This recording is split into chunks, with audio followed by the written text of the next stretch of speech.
আচ্ছা, আচ্ছা আপনারা আমাকে একটা কথা বলেন তো যে হাওরের যদি মানে হাওরে তো ধান চাষ হবে, এটা তো খুবই একটা স্বাভাবিক ব্যাপার।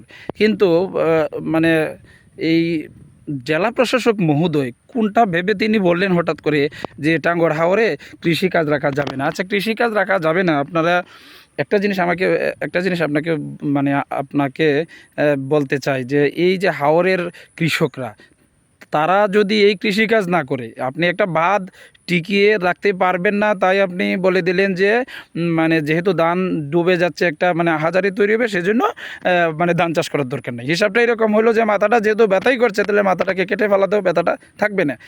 যদি ব্যথা না থাকে কিন্তু সেই লোকটাও তো ঠিকবে না, সেটাও তো আপনাকে বুঝতে হবে। এখন আপনি যে বলে দিলেন যে যে হাওরে কৃষিকাজটা দরকার নেই, তাহলে তো তাকে অবশ্যই বিকল্প একটা এই মানে পেশার একটা সংস্থানে আনতে হবে। আর না হলে তো আপনি এভাবে বলে কোনো লাভ হবে না।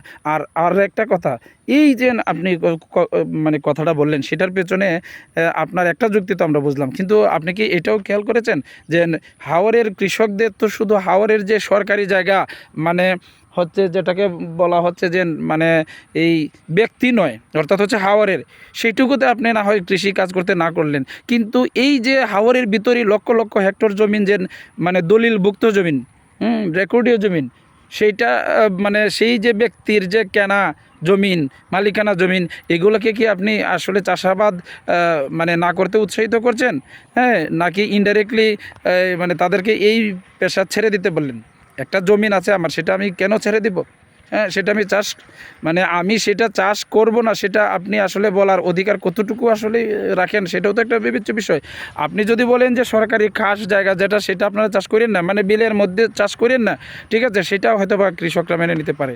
কিন্তু আপনি যে বললেন যে মানে হাওরের কোনো চাষই করবেন না, তাহলে হাওরের মাঝে যে এই মানে দলিলভুক্ত জমিন যেগুলো অরিজিনাল জমিন, ঠিক আছে, সেগুলি মানে কেন করবে না? এটার আসলে যৌক্তিকতা কী? এটা তো মানে আমরা ব্যাখ্যা পাচ্ছি না। যাই হোক, আপনি একটা কথা বলছেন, কৃষকদের মধ্যে মানে এখনই কিন্তু কান্নাকাটির একটা আবেশ মানে পাওয়া যাচ্ছে। আমরা এই বিশেষ করে Kaler Kantho digital online news media, এটা তো আমরা দেখেছি যে অনেক কৃষক মানে ঈদের দিনও কান্নাকাটি করেছে।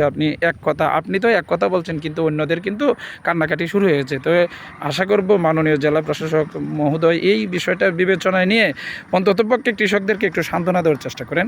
হ্যাঁ, ঠিক আছে, আমরা যেহেতু হাওরের অবহেলিত মানুষ, আমরা খুব বেশি কিছু চাই না, কিন্তু আমরা আপনাদের থেকে একটু যদি সহযোগিতা পাই, নজরকালি বাঁধটা ভেঙে যাচ্ছে, একটু যদি সহযোগিতা করতে পারেন, যদি আপনি নজরকালি বাঁধটা না পারেন, অন্যান্য বাঁধগুলিও যদি একটু টিকাইতে পারেন, তাহলে তো আমাদের হাওরের মানুষের একটু বাঁচার একটা অবলম্বন হয়। সবচেয়ে বড় কথা হচ্ছে সুনামগঞ্জে মানে পৌরসভা চেয়ারম্যানই বলেন আর প্রশাসকই বলেন, বারবার আমরা তো অভিযোগ পাচ্ছি, আজ পর্যন্ত কেউ তো বলে নাই যে কৃষিকাজ বন্ধ করে দেন। তো আপনার কাছ থেকে এটা প্রথম শুনলাম, শুনে আমাদের যে মানে কথাটা খুব আন্তরিকভাবে আমরা নিতে পেরেছি এমনটা নয়।